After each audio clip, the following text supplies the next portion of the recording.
Lecture de la lettre de saint Paul apôtre aux Galates. Frères, vous avez entendu parler du comportement que j'avais autrefois dans le judaïsme. Je menais une persécution effrénée contre l'Église de Dieu, et je cherchais à la détruire. J'allais plus loin dans le judaïsme que la plupart de mes frères de race qui avaient mon âge, et, plus que les autres, je défendais avec une ardeur jalouse les traditions de mes pères. Mais Dieu m'avait mis à part dès le sein de ma mère. Dans sa grâce, il m'a appelé, et il a trouvé bon de révéler en moi son Fils, pour que je l'annonce parmi les nations païennes. Aussitôt, sans prendre l'avis de personne, sans même monter à Jérusalem pour y rencontrer ceux qui étaient apôtres avant moi, je suis parti pour l'Arabie, et de là, je suis retourné à Damas.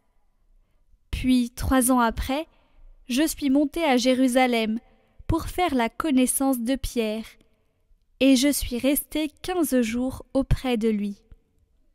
Je n'ai vu aucun des autres apôtres, sauf Jacques, le frère du Seigneur.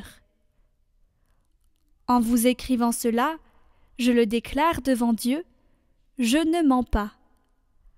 Ensuite, je me suis rendu dans les régions de Syrie et de Cilicie. Mais pour les églises de Judée qui sont dans le Christ, mon visage restait inconnu.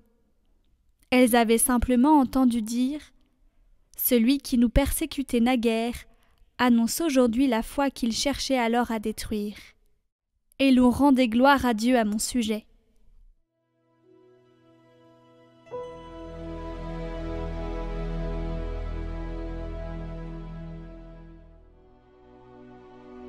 Conduis-moi, Seigneur, sur le chemin d'éternité.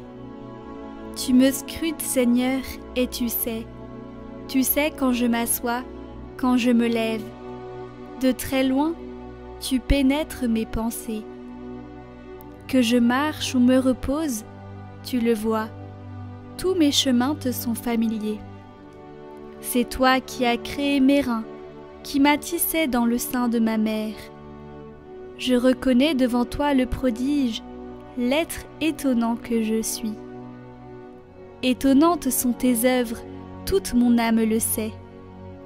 Mes os n'étaient pas cachés pour toi quand j'étais façonné dans le secret, modelé aux entrailles de la terre.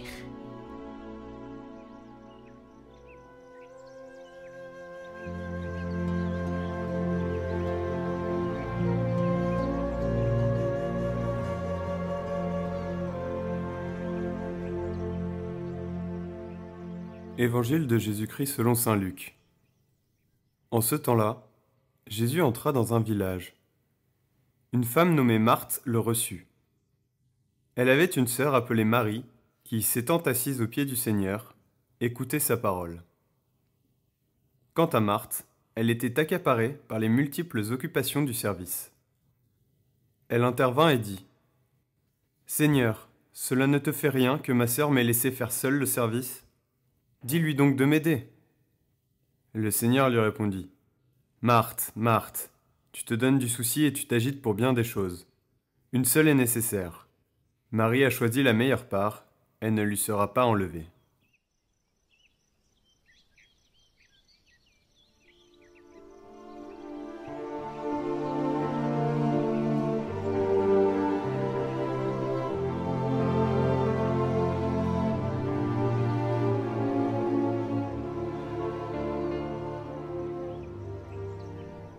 Commentaire de sainte Thérèse de l'Enfant Jésus.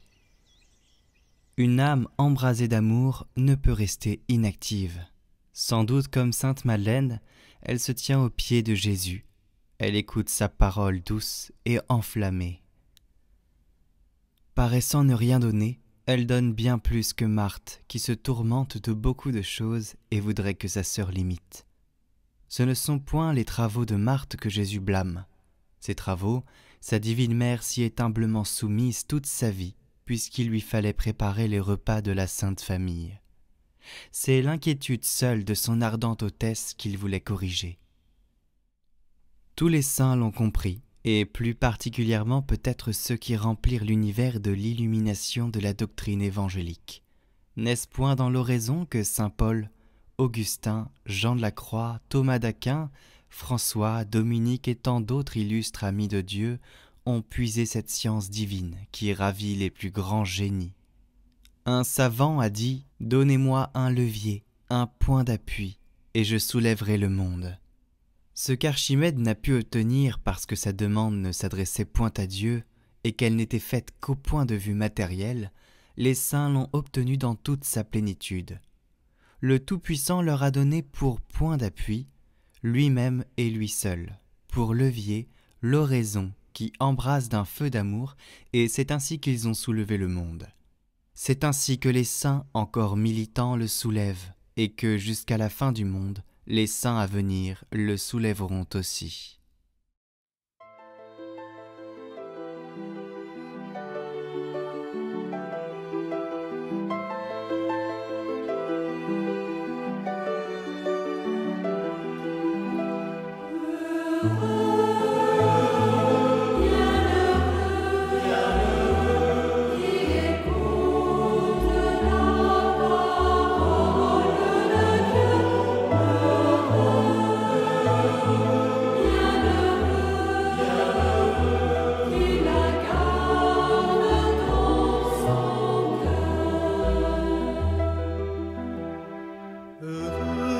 Ceux qui ont une âme de pauvre, car le royaume des cieux est à eux.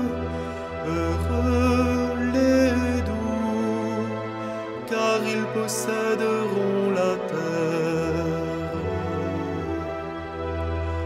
Heureux les affligés, car ils seront consolés. Heureux les affamés et assoiffés de justice, car ils seront rassasiés.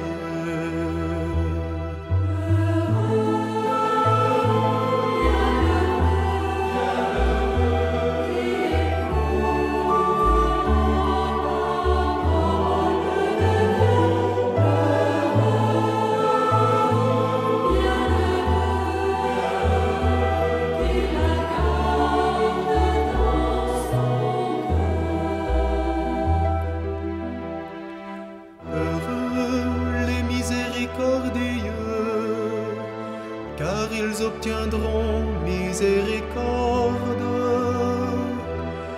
Heureux les cœurs purs, car ils verront Dieu. Heureux les artisans de paix, car ils seront appelés fils de Dieu. Heureux les persécutés pour la justice, car le royaume des cieux est à eux.